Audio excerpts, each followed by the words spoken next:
In the quiet suburban town of Willow Creek, life seemed unremarkable, at least on the surface. 11-year-old Mia Miller had grown accustomed to the rhythms of her small, tight-knit community. School projects, lazy afternoons with her best friend Ethan, and the comforting presence of her father, Lucas. But one fateful morning, that fragile sense of normalcy was shattered when police stormed their home and arrested Lucas on charges of embezzlement and conspiracy. As Lucas was dragged away in handcuffs, Mia was left with more questions than answers. How could the man who had raised her, who had always stood for honesty and integrity, be involved in something so sinister? And why did he keep telling her, "Stay out of this, Mia. It's not safe"? But Mia couldn't stay away. Fueled by a determination far beyond her years, she began to uncover clues hidden in her father's cryptic journal, clues that hinted at a powerful and dangerous criminal network led by a shadowy figure known only as Victor Roman. As Mia delved deeper into her father's past, she discovered shocking truths about her family, her town, and the lengths some people would go to protect their secrets. Joined by her loyal best friend Ethan and her estranged uncle Nathan, Mia was thrust into a deadly game of cat and mouse. The stakes were impossibly high, clearing her father's name, exposing Roman's empire, and staying alive in the process. With every step closer to the truth, Mia unearthed layers of betrayal, danger, and courage she never knew she had. But Roman's reach was vast, his influence seeping into the very institutions meant to protect the innocent. And as Mia stood on the brink of unraveling his empire, she had to confront a chilling question. How do you fight for justice when the system itself is compromised? What follows is a story of resilience, family, and the relentless pursuit of truth. A story where one brave girl takes on forces far greater than herself. But in the end, will Mia's courage be enough to topple a criminal empire? The answers lie within the shadows of Willow Creek, and they're more shocking than anyone could imagine. Now, turn the page and join Mia as she steps into a world of danger, deception, and hope. It was a quiet, cloudy morning in Willow Creek, the kind of day that felt like nothing extraordinary could ever happen. Birds chirped in the distance, and the faint hum of passing cars drifted into the small, suburban home of the Miller family. Inside, 11-year-old Mia Miller was seated at the kitchen table, her messy blonde hair falling into her face as she worked on a school project about constellations. Across from her, her father, Lucas Miller, sipped coffee and read the morning paper. "You're going to ace this project, kiddo," Lucas said with a warm smile, setting his mug down. "I think we might have a future astronomer on our hands." Mia grinned, her green eyes lighting up. "Maybe. Or an artist. Or maybe both." Lucas chuckled. "Whatever you decide to be, you'll be great at it." Moments like these had become more precious since her mother's passing the previous year. The quiet stability Lucas had managed to maintain was the only thing keeping their lives from unraveling completely. He had taken on extra hours at his job as an accountant to pay the bills, often coming home late and exhausted, but he never missed an opportunity to be there for Mia. The peace shattered when a loud knock thundered on the front door. Lucas's brow furrowed as he stood up, peering through the window. Mia tilted her head, curious. "Who is it, Dad?" "I'm not sure," he said, his voice tense. He opened the door just a crack before the door burst open, and uniformed police officers poured into the house. "Lucas Miller, you're under arrest for embezzlement, conspiracy to commit fraud, and association with organized crime," an officer announced. Mia froze. Time seemed to slow as two officers grabbed her father, wrenching his arms behind his back. "What are you talking about? There's been a mistake," Lucas protested, his voice rising in panic. "Mia, stay back," he shouted over his shoulder as he was pushed toward the door. Mia scrambled to her feet, her mind spinning. "Dad, what's happening?" "It's okay, Mia," Lucas called out. "It's a mistake. I'll be back soon. Don't worry." But Mia couldn't shake the look on his face, an expression torn between panic and guilt. The house felt eerily quiet after the police left, taking Lucas with them. Mia sat on the living room couch, clutching a pillow as she stared at the front door, waiting for it to open and for her father to walk back in, saying it was all just a misunderstanding. But as the hours ticked by, Her hope dwindled. By late afternoon, her Aunt Clara arrived, her presence a mix of concern and exhaustion. Clara was Lucas's older sister, and though she had always been kind, she was often distant. "Mia, sweetheart," Clara said softly, kneeling down in front of her. "I'm here now, okay? We'll figure this out." Mia stared at her, her voice trembling. "Why did they take Dad? He didn't do anything wrong." Clara hesitated, her lips pressing into a thin line. Sometimes things aren't as simple as they seem. That night, Mia sat alone in her father's small home office. The desk was cluttered with bills, notebooks, and a photo of the three of them. Her dad, her mom, and her, smiling in front of their old camper van. She reached out and touched the frame, a lump rising in her throat. Her gaze drifted to a leather-bound journal tucked into the corner of the desk. It wasn't something she had noticed before. She opened it carefully, flipping through pages filled with Lucas's neat handwriting. Most of it seemed like notes about work, dates, numbers, client names. But one word stood out, written over and over again. Roman. Mia frowned. Beside the name, Lucas had scribbled phrases like linked accounts and missing funds, and one line that sent a chill down her spine: "They're watching me." She didn't know what it all meant, but one thing was clear. Her father was hiding something. The next day, Mia and Clara visited Lucas in jail. Mia's heart broke when she saw him sitting behind the glass partition, his face pale and his shoulders slumped. "Mia," Lucas said, his voice heavy with emotion. "Are you okay?" "I'm fine," she said, her voice shaking. "But I need to know the truth, Dad. Did you do what they're saying you did?" Lucas's eyes filled with tears. "No, Mia. I swear to you I didn't." "But," he trailed off, looking away. "But what?" she pressed. Lucas hesitated, then leaned closer to the glass. "There are dangerous people out there. People who will do anything to protect their secrets. You need to stay away from this, Mia. Promise me." Mia shook her head. "I can't, Dad. I have to help you." "Mia, listen to me," Lucas said, his voice firm. "You're smart. You're brave. But this isn't your fight. Let the lawyers handle it." But as Mia left the jail that day, she knew she couldn't just sit back and do nothing. Her dad needed her, and she wasn't going to let him down. That night, back at Clara's house, Mia sat on her bed, the journal open on her lap. The name, Roman, stared back at her, a puzzle piece she couldn't quite fit into place. She thought about her father's warning, the fear in his eyes. But she also thought about the man who had raised her, the man who had always fought to protect her. If he wasn't guilty, someone had gone to great lengths to make him look that way. And Mia was determined to find out who. Mia had never been the kind of kid to sit still and wait for someone else to solve her problems.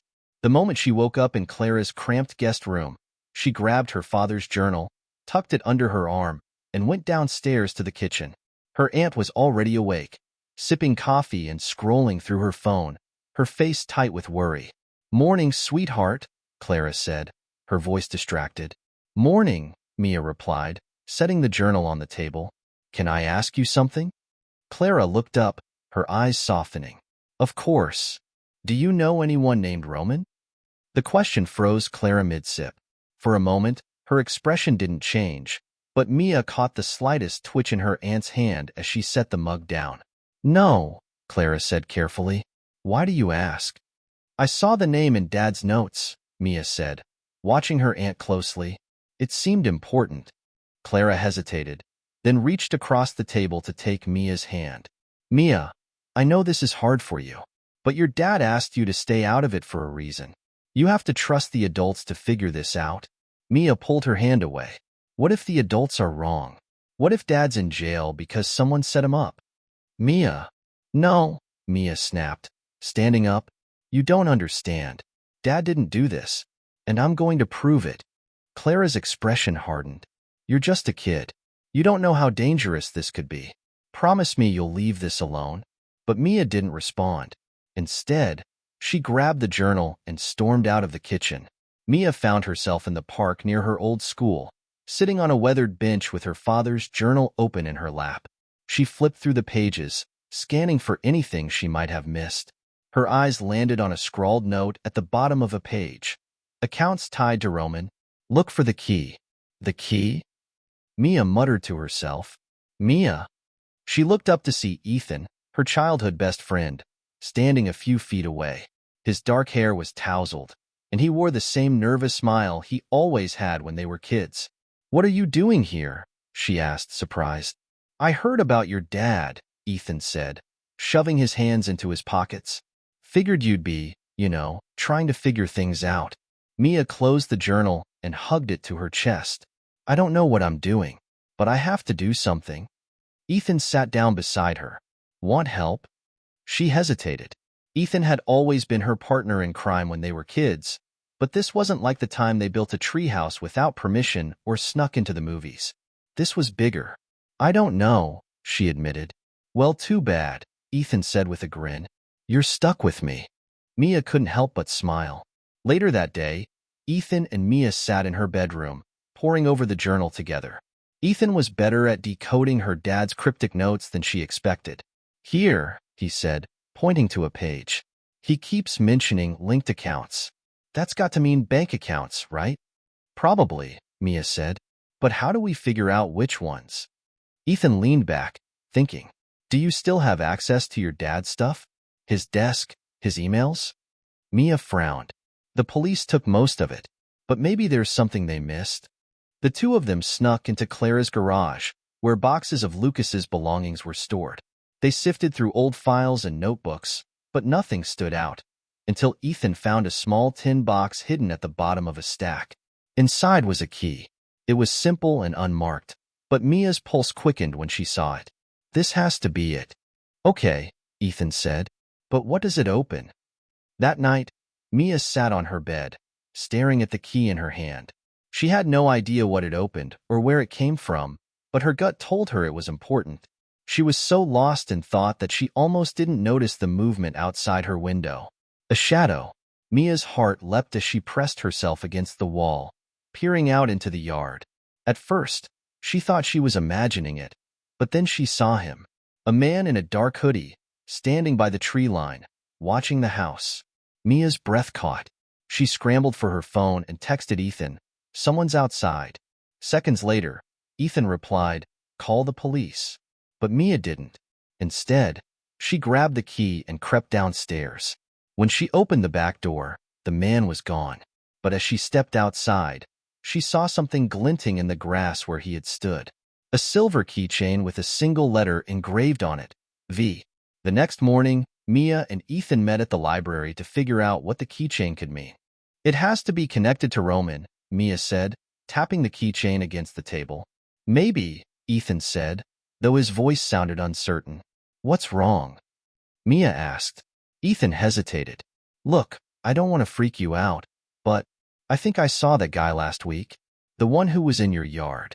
Mia's stomach dropped. "Where?" "Near the corner store," Ethan said. "He was just standing there, watching people. I didn't think much of it at the time, but now—" Mia clenched her fists. Whoever this guy was, he wasn't just a random stranger. He was connected to all of this. That evening, Mia confronted Clara again. "Someone was in the yard last night," she said. Clara's face went pale. "Did you see who it was?" "No," Mia said, "but they left this." She held up the keychain. Clara stared at it, her expression unreadable. Then she looked at Mia and said, "You need to stop this, Mia. You're going to get hurt." But the way Clara said it didn't sound like a warning. It sounded like a plea. "What do you know, Clara?" Mia demanded. Clara opened her mouth, then closed it again. Finally, she sighed. "I can't tell you." Mia's blood ran cold. "Why not?" Clara didn't answer.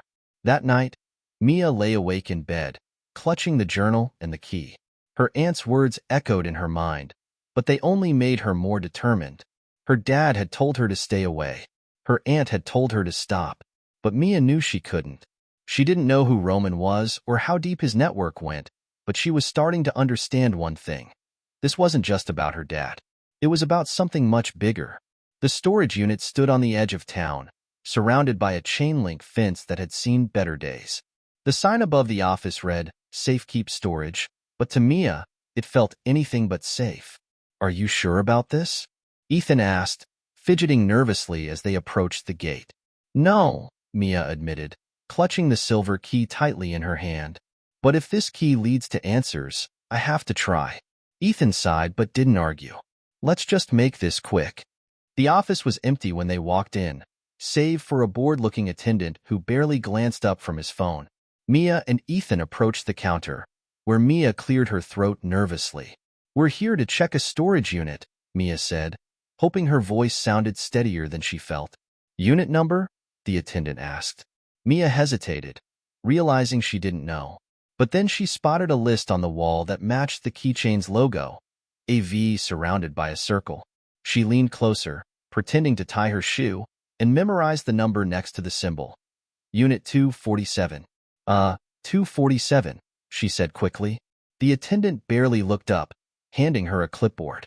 Sign here, and you've got 10 minutes. Mia scribbled a fake name and nodded, leading Ethan out to the row of storage units. Unit 247 was at the very back of the lot.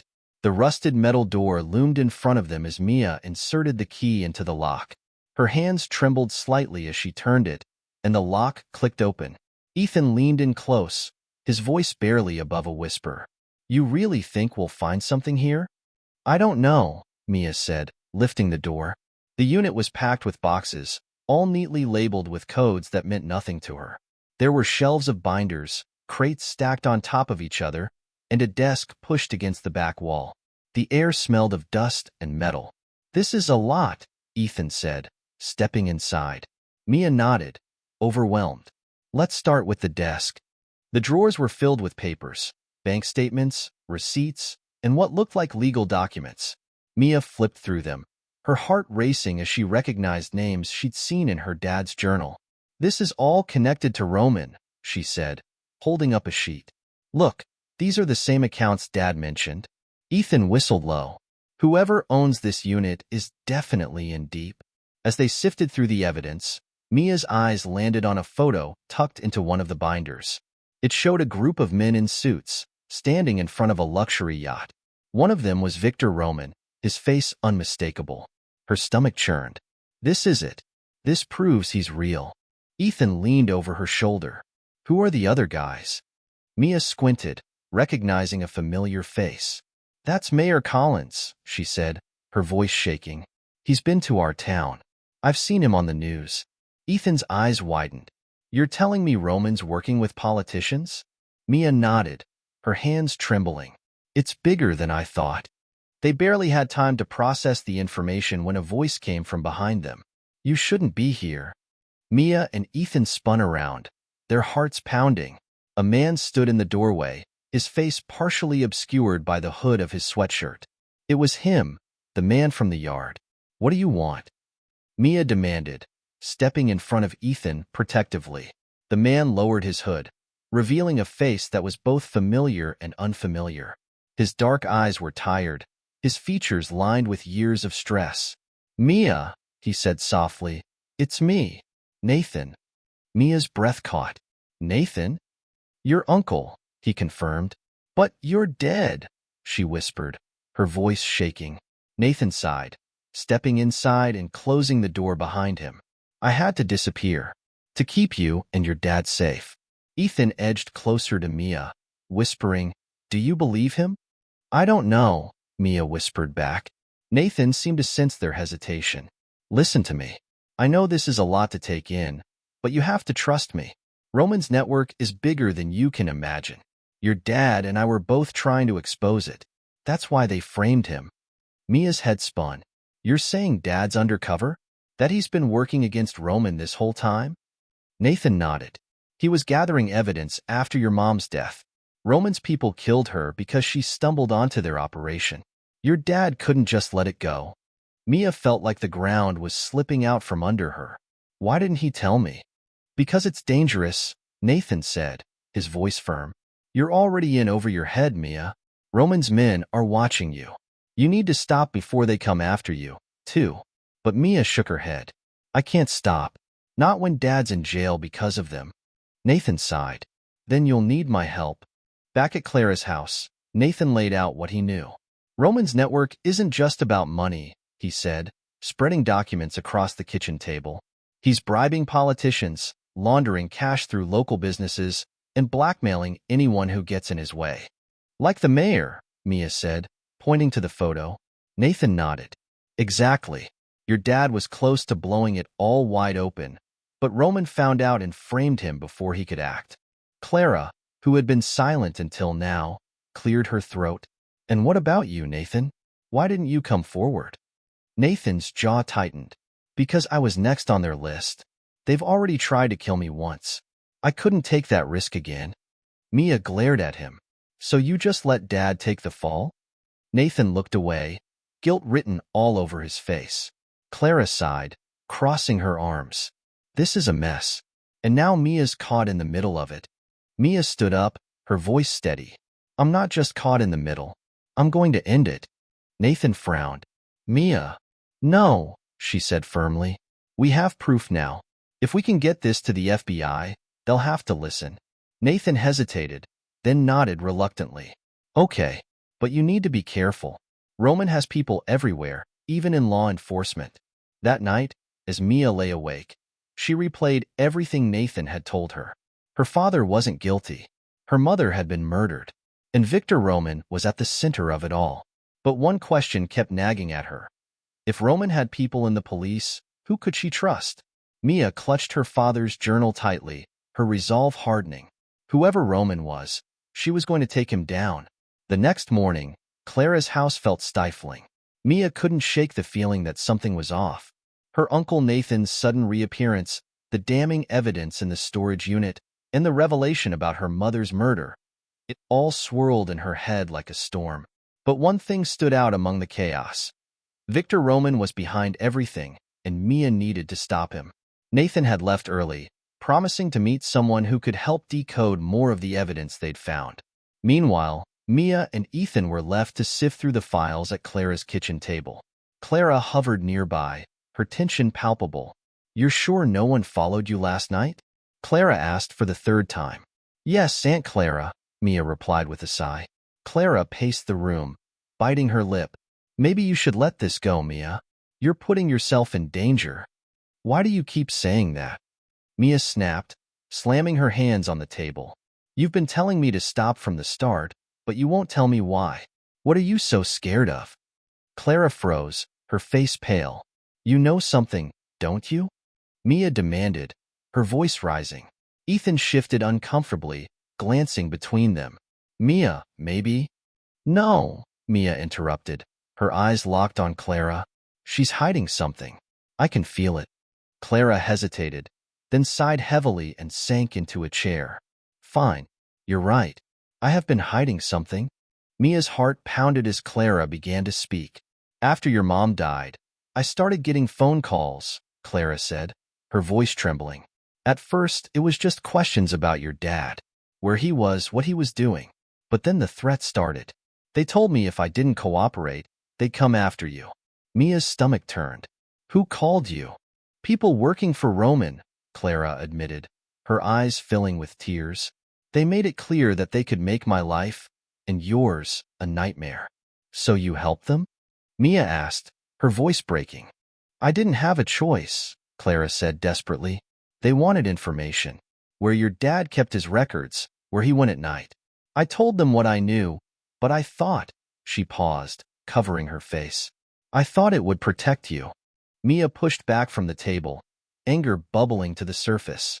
You betrayed him. You betrayed us. Clara looked up, guilt etched across her face. I was trying to keep you safe. You didn't keep anyone safe, Mia shot back. Dad's in jail and Mom, her voice cracked, but she forced herself to keep going. Mom's dead because of them. Ethan placed a hand on Mia's arm, trying to calm her, but she shook him off. How can I trust you now? I'm sorry, Mia, Clara whispered. If I could take it back, I would. But I want to help now. Please, let me help. Mia stared at her aunt, torn between anger and the faint hope that Clara's remorse was genuine. If you really want to help, tell me everything you know about Roman and his people. Clara nodded shakily. Okay, I'll tell you everything. That night, Nathan returned with more news. I found someone to decode some of the files, he said, dropping into a chair. And it's worse than I thought. What do you mean? Mia asked. Nathan pulled out a sheet of paper covered in notes. Roman's network isn't just about smuggling and laundering money. He's blackmailing politicians, judges, and even law enforcement. That's why it's been so hard to pin anything on him. He's got people everywhere, protecting him. Mia frowned. So even if we have evidence, how do we know the FBI or the police won't just bury it? Nathan hesitated, then said, "We have to find someone we can trust. There's an FBI agent named Linda Carter. She's been investigating Roman for years. If anyone can help us, it's her." The next day, Nathan and Mia met with Agent Linda Carter in a quiet diner on the edge of town. Linda was a sharp, no-nonsense woman in her 40s with piercing blue eyes and an air of authority. "You've got guts coming to me," Linda said after hearing their story. "Roman's people don't take kindly to whistleblowers." "We don't have a choice," Mia said. "My dad's innocent, and Roman's the one who framed him." Linda leaned back in her chair, studying them. "If what you're saying is true, we need to act fast. Roman's planning something big, bigger than anything we've seen before. But I need more than just your word. Do you have proof?" Nathan slid a folder across the table. "This is just a fraction of what we've found. Financial records, photos, names. There's more, but we need help decoding it." Linda flipped through the papers, her expression unreadable. "This is good, but it's not enough. If we're going to bring Roman down, we need to hit him where it hurts." "And where's that?" Mia asked. Linda smiled faintly. "His wallet." That evening, Mia, Nathan, and Ethan regrouped at Clara's house to come up with a plan. Linda had agreed to help, but only if they could deliver concrete evidence of Roman's money laundering operations. "We need to find the source," Nathan said. "The accounts, the shell companies, everything that ties Roman's money to his crimes." Mia nodded. "And we need to do it fast. If Roman finds out what we're doing, he won't stop until we're all silenced." As they worked late into the night, Mia couldn't shake the feeling that something wasn't right. Clara had been quiet all day, and every time Mia tried to talk to her, she found an excuse to leave the room. When Clara finally went to bed, Mia turned to Nathan. "Do you think we can trust her?" Nathan hesitated, then said, "I think she's scared, and scared people do stupid things. But for now, we don't have a choice." Mia wasn't convinced, but she didn't have time to dwell on it. They had work to do. The next morning, Mia and Nathan received a call from Linda. "I've decoded part of the files you gave me," Linda said. "It looks like Roman's been using a series of warehouses on the outskirts of town to store and transport illegal goods. If we can get inside one of them, we might find the evidence we need." Nathan frowned. "That's risky. His men will be all over the place."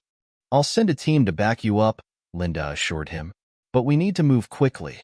Roman's planning a meeting at one of the warehouses tonight, and it might be our only chance to catch him." That evening, as Mia prepared for the operation, Clara pulled her aside. "Mia, are you sure about this?" Clara asked, her voice shaking. "It's dangerous." "I have to do this," Mia said firmly. Clara hesitated, then hugged her tightly. "Just be careful." Mia nodded, but as she pulled away, she noticed something strange. Clara's hands were trembling, and her eyes were red, as if she'd been crying. "Clara, what's wrong?" Mia asked. But before Clara could answer, Nathan called from the doorway. "Mia, it's time." Mia glanced back at Clara one last time, then followed Nathan out the door. As they drove toward the warehouse, Mia couldn't shake the feeling that Clara knew something she wasn't telling them. And she was right. The warehouse loomed ahead, shrouded in darkness and surrounded by a chain-link fence topped with barbed wire.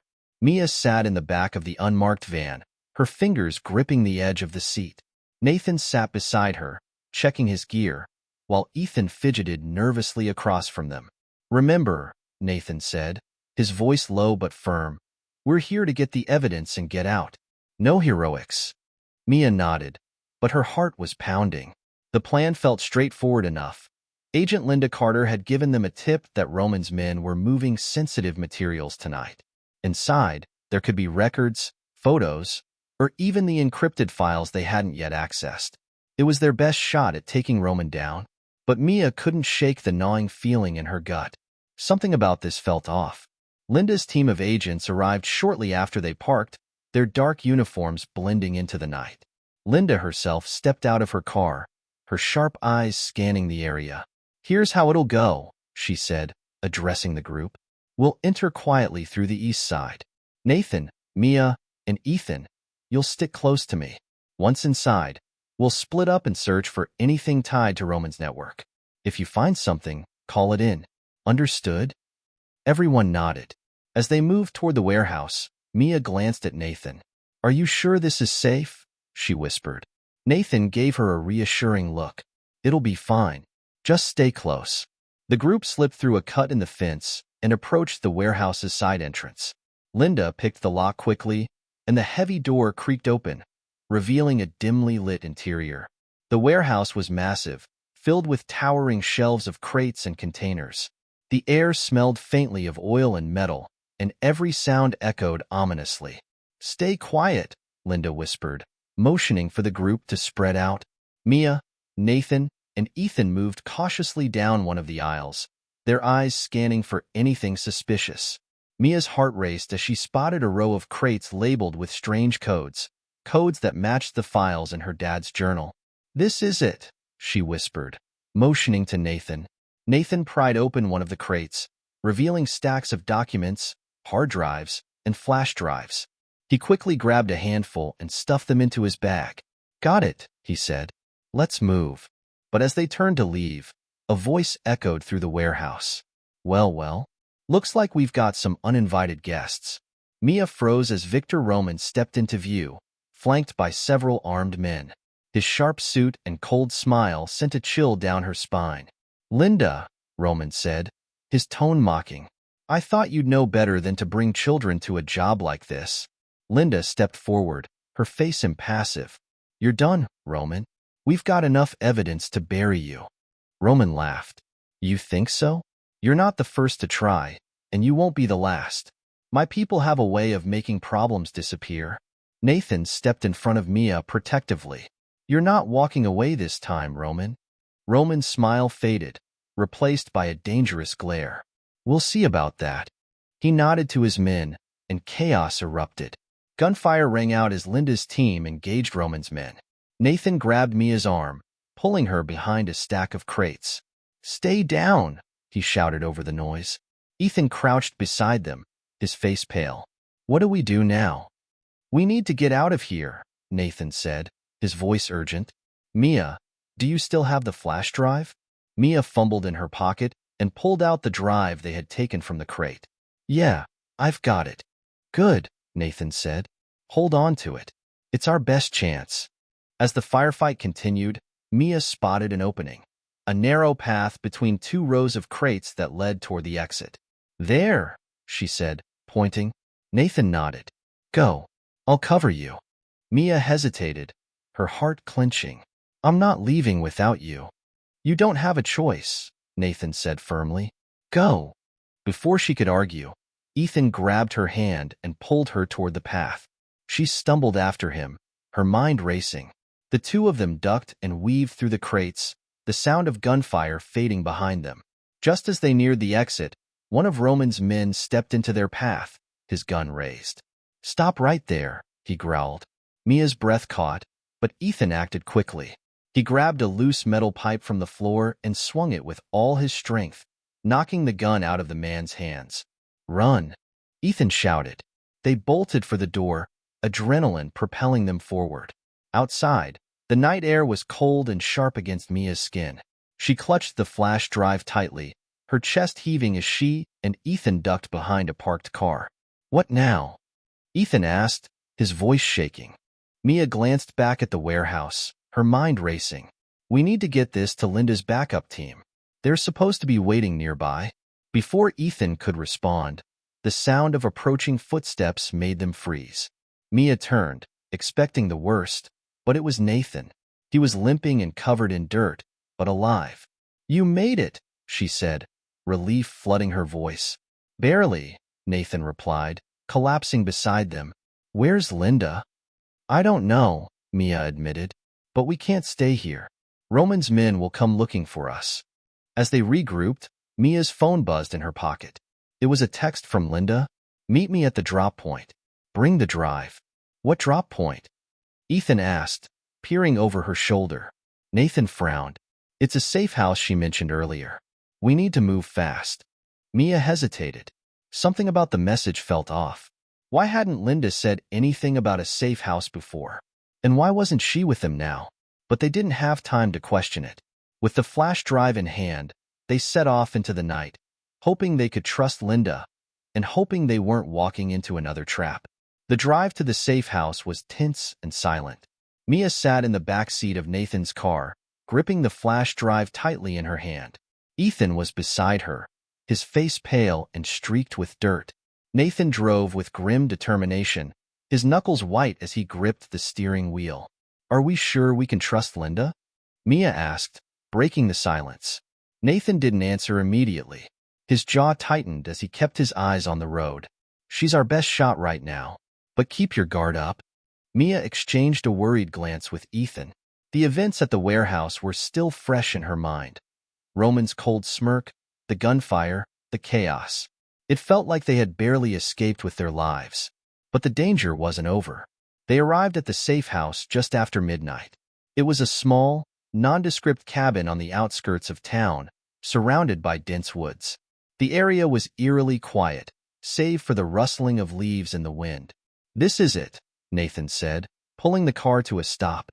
Mia's stomach churned as she stepped out of the car, scanning the area. The cabin's windows were dark, and there were no signs of life. Doesn't feel very safe, Ethan muttered. Nathan frowned. Stay close. They approached the cabin cautiously. Nathan knocked on the door, his hand hovering near his side where he had tucked a small pistol. The door creaked open, and Linda stepped into view. You made it, she said, her voice calm but urgent. Get inside quickly. The interior of the cabin was sparse but functional. A table and chairs sat in the center of the main room, and a few scattered documents were spread across the surface. Linda motioned for them to sit. Did you get the drive? She asked, her sharp eyes darting to Mia. Mia hesitated, then held up the flash drive. We have it.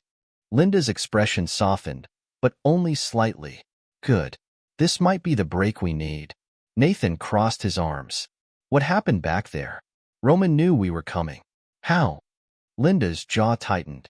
Roman's network is bigger than we thought. He has informants everywhere, probably even in my team. That's why I didn't bring anyone else here. Ethan leaned forward, his voice shaky. So, what do we do now? We decode the drive, Linda said. If it has what I think it does, financial records, contacts, operations, we can take Roman down for good. As Linda worked on decrypting the drive, Mia couldn't shake the uneasy feeling growing in her chest. She watched Linda closely, noting the way her hands moved quickly over the keyboard and the faint tension in her shoulders. Why didn't you tell us about this safe house earlier? Mia asked suddenly. Linda glanced at her. I didn't know I'd need it. Roman's men are too close. I had to improvise. Mia nodded slowly, but her suspicions lingered. An hour later, Linda let out a small triumphant noise. Got it, she said, spinning the laptop around to show them. The screen displayed a series of files, bank records, wire transfers, and emails. Mia leaned closer, her eyes scanning the information. This is everything, Linda said. Proof of Roman's money laundering, bribery, and smuggling operations. And look, these emails link directly to high-ranking officials. Mia's breath caught as she recognized one of the names. That's Mayor Collins. He was in the photo we found. Nathan nodded grimly. This will bury Roman and his allies. Linda closed the laptop and slipped the drive into her pocket. I'll take this to the FBI headquarters. They'll know how to handle it. Mia frowned. Shouldn't we stay together? It's safer this way, Linda said. Roman's men are still looking for you. You'll be safer here. Something about her tone didn't sit right with Mia. After Linda left, the cabin fell into an uneasy silence. Nathan paced near the window, peering out into the darkness every few minutes. She's not coming back, is she? Mia said quietly. Nathan turned to her, his expression guarded. What do you mean? I don't trust her, Mia said. What if she's working with Roman? Ethan looked up from his seat, alarmed. You think she'd give the drive to him? Nathan hesitated, then sighed. It's possible. We don't know how far Roman's influence goes. Mia stood, her jaw set. Then we need to follow her. They jumped back into the car and drove toward the city, following the vague route Linda had mentioned earlier. The streets were quiet, but Mia's anxiety grew with every passing mile. Finally, they spotted Linda's car parked outside a sleek office building. "This isn't FBI headquarters," Nathan muttered. Mia's stomach sank. They watched from a distance as Linda entered the building. A few minutes later, another car pulled up, and a man in a dark suit stepped out. "Is that—" Ethan started. "Roman," Nathan confirmed, his voice tight with anger. Mia's hands clenched into fists. "She's handing it over to him." Nathan nodded. "Stay here. I'll handle this." But Mia shook her head. "No, I'm coming with you." Before Nathan could argue, she was already out of the car. Inside the building, they moved quietly through the dimly lit halls, following the sound of voices. "Exactly what you wanted," Linda's voice said, sharp and cold. Mia and Nathan peered around the corner to see Linda handing the flash drive to Roman. "You did well," Roman said, slipping the drive into his pocket. "With this, no one will ever touch me." Mia's anger boiled over. "Stop!" she shouted, stepping into view. Linda and Roman turned, both startled by her appearance. "Well," Roman said with a smirk, "the girl who started it all." Nathan moved quickly, grabbing a pipe from the wall and lunging at Roman. The room erupted into chaos as Linda tried to stop him, but Mia darted toward Roman, her eyes locked on the flash drive in his pocket. She snatched it just as Roman shoved her back, sending her sprawling to the floor. "Give that back," he snarled, his calm demeanor cracking. "Over my dead body," Mia spat, clutching the drive tightly. Roman advanced, but Nathan tackled him, the two of them crashing into a desk. Linda hesitated for a moment, then pulled a gun. "Enough!" she shouted, aiming it at Mia. Mia's heart pounded, but she refused to back down. "You betrayed us." "Why?" Linda's eyes flickered with guilt. "You don't understand. Roman's people." "I don't care," Mia shouted. "You're just as bad as him." Before Linda could respond, the sound of sirens filled the air. Roman's face twisted in anger. "You called them?" Mia nodded, her jaw set. "It's over." Agents burst into the room moments later, guns drawn. Roman and Linda were both arrested, though Roman kept his smirk until the end. "You think this is over," he said as they led him away. "It's never over." Mia clutched the flash drive tightly, her hands trembling. But she knew one thing for certain. Roman's empire was beginning to crumble. The cold air bit at Mia's skin as she stood outside the FBI field office, gripping the flash drive like it was her lifeline. Roman and Linda had been arrested, but Roman's smug words echoed in her mind. "It's never over." Nathan emerged from the building, his expression grim. "They're interrogating him now," he said. "But it's Roman. He won't go down without a fight." Mia glanced at Ethan, who was leaning against the car, staring into the distance. "What happens next?" she asked. Nathan sighed. "Roman's network is still out there. Taking him down is just the first step. His people will try to destroy evidence, cover their tracks. We need to act fast if we're going to stop them." Mia's heart sank. She had hoped that with Roman in custody, the nightmare would finally end. But it seemed like they were still in the middle of it. "What do we do?" she asked. Nathan hesitated, then pulled a map from his pocket. "We've got one more shot. There's a warehouse downtown, one of Roman's main hubs. The files on that drive suggest he's planning something big. If we can stop it, we might be able to cut the head off the snake once and for all." The warehouse was located in the heart of the city, nestled between rows of abandoned factories. It was a sprawling building, with high walls and reinforced gates. Nathan parked the car a block away, and the group moved cautiously toward the perimeter. "Roman's men will be guarding the place," Nathan said. "We'll need to be careful." Mia nodded, her pulse quickening. She glanced at Ethan, who looked as nervous as she felt. "Stay close to me," she whispered. They reached a side entrance, where Nathan picked the lock with practiced ease. The door creaked open, revealing a cavernous interior filled with crates, forklifts, and stacks of pallets. The air was heavy with the smell of oil and chemicals. "Split up," Nathan said. Find anything that looks suspicious. If you see someone, hide. Don't engage. Mia and Ethan nodded, moving cautiously into the shadows. Mia's footsteps echoed faintly as she made her way down an aisle lined with crates. Her flashlight swept over the labels, many of them marked with cryptic codes. She opened one crate, finding stacks of cash wrapped in plastic. Another contained weapons. "This is it," she murmured to herself. Suddenly, a noise made her freeze. Footsteps. She turned off her flashlight and pressed herself against a stack of crates, holding her breath. A man in a black suit walked past, his eyes scanning the area. Mia's heart pounded as she waited for him to disappear. When the coast was clear, she darted in the opposite direction, her mind racing. Meanwhile, Nathan and Ethan were on the upper level, searching through an office.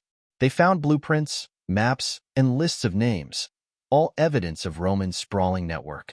"This is what we need," Nathan said, stuffing the documents into his bag. Ethan hesitated. "Do you think Mia's okay?" "She's smart," Nathan said. "She'll be fine." But even as he said it, a sliver of doubt crept into his voice. Mia made her way deeper into the warehouse, her eyes scanning for anything that could give her a clue about Roman's final plan. She found herself in a smaller room, where computers hummed softly, their screens displaying streams of data. She approached one of the terminals, her curiosity piqued. As she clicked through the files, she found something that made her blood run cold. It was a list of bank accounts, each tied to a government agency or official. Roman hadn't just been laundering money. He had been siphoning funds from government accounts to finance his operations. "This is huge," Mia whispered. But before she could copy the files onto her flash drive, the door slammed open. "Well, look who we have here." Mia spun around to see one of Roman's men standing in the doorway, a gun in his hand. "Thought you could sneak in here and play hero, huh?" he sneered. Mia's mind raced as she backed toward the computer. "I'm not afraid of you," she said, though her voice wavered. The man chuckled. "You should be." Upstairs, Nathan and Ethan heard the commotion. "That's Mia," Ethan said, panic in his voice. Nathan grabbed his gun. "Stay here. I'm not staying behind." Ethan protested, following him out of the office. Back in the computer room, Mia's eyes darted around, searching for a way out.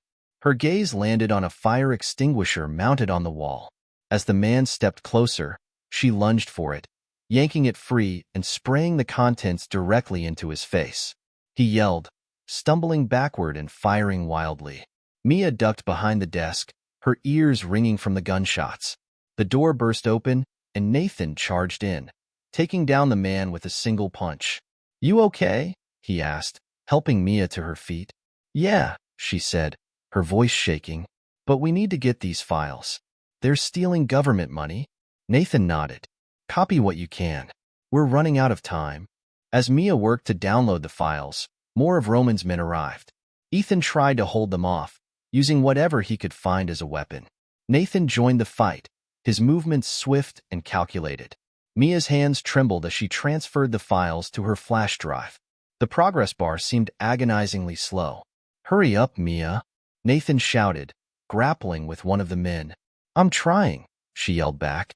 Finally, the transfer completed. Mia grabbed the drive and stuffed it into her pocket. "Got it." Nathan grabbed her arm. "Let's go." They fought their way back toward the exit, narrowly avoiding capture at every turn. The sound of sirens in the distance gave Mia a surge of hope. Backup was on the way. As they burst out into the night, the warehouse behind them lit up with flashing lights. FBI agents swarmed the area, taking down Roman's remaining men. Mia collapsed onto the pavement, gasping for breath. Nathan knelt beside her, his face streaked with sweat and dirt. "You did it," he said, a faint smile on his lips. Mia clutched the flash drive tightly.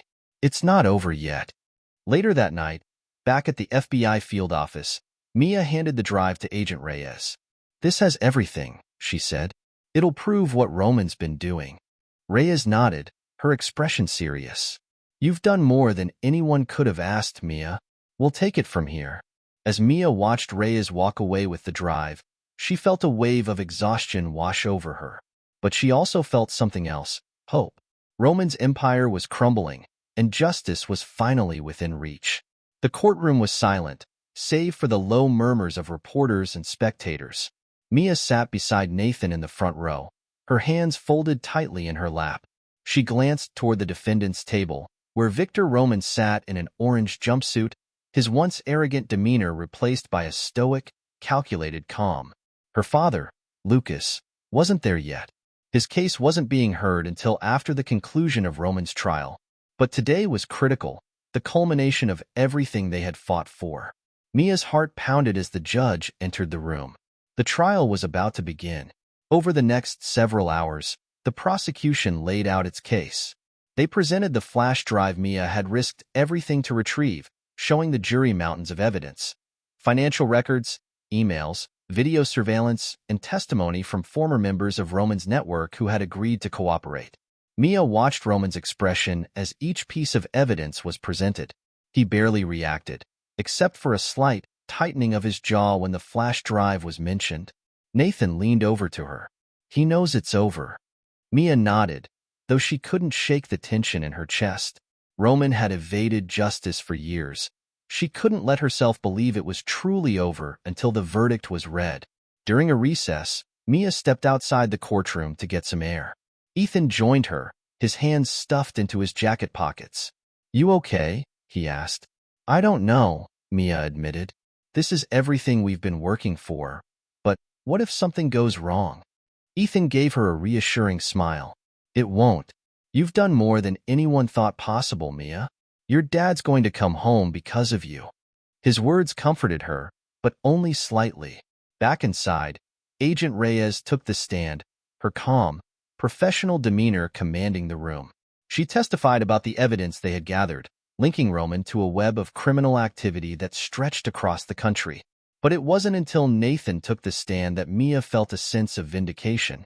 He told the court about Roman's operations, about how he and Lucas had tried to expose the truth, and about the threats Roman had used to silence anyone who got in his way. "For years, Roman has operated with impunity," Nathan said, his voice steady. "But thanks to the bravery of people like my niece, Mia, he's finally being held accountable." Mia felt tears prick her eyes as Nathan stepped down. When the jury returned after deliberation, the room fell silent. "On the charge of racketeering, we find the defendant, Victor Roman, guilty. On the charge of money laundering, guilty. On the charge of conspiracy to commit murder, guilty." Mia barely heard the rest. Relief washed over her as the word guilty repeated again and again. Roman's face remained unreadable, but as the judge delivered the sentence, life in prison without the possibility of parole, Mia saw the faintest flicker of defeat in his eyes. It was over. A week later, Mia stood outside the gates of the county jail, her heart racing as she waited. The gates buzzed and swung open, and her father stepped out, wearing a crisp blue shirt and jeans. His face lit up when he saw her, and he broke into a run, pulling her into a tight hug. "Mia," Lucas said, his voice thick with emotion. "I can't believe this is real." "I told you I'd prove it, Dad," Mia said, tears streaming down her face. Lucas pulled back, his eyes shining with pride. "You're incredible. I don't know how I'll ever repay you." "You don't have to," Mia said. "We're a team." Nathan and Ethan stood nearby, smiling as Lucas embraced them both. Clara joined moments later, her expression apologetic but hopeful. "I'm so sorry, Lucas," she said. "For everything." Lucas nodded, his face softening. "What matters is that we're all here now." Life began to return to normal, though normal felt like a distant memory. Lucas found a new job at a nonprofit organization, helping families affected by crime. Clara worked to rebuild her relationship with Mia, and Ethan remained a constant presence, his loyalty unwavering. But Mia couldn't shake the feeling that her story wasn't over. One afternoon, Mia sat at her desk, flipping through her notebook. It was filled with notes, sketches, and fragments of ideas, reminders of everything she had been through. Her phone buzzed, and she saw a message from Agent Reyes. "Roman's network is still being dismantled, but we've uncovered more leads. If you're ever interested in helping, let me know."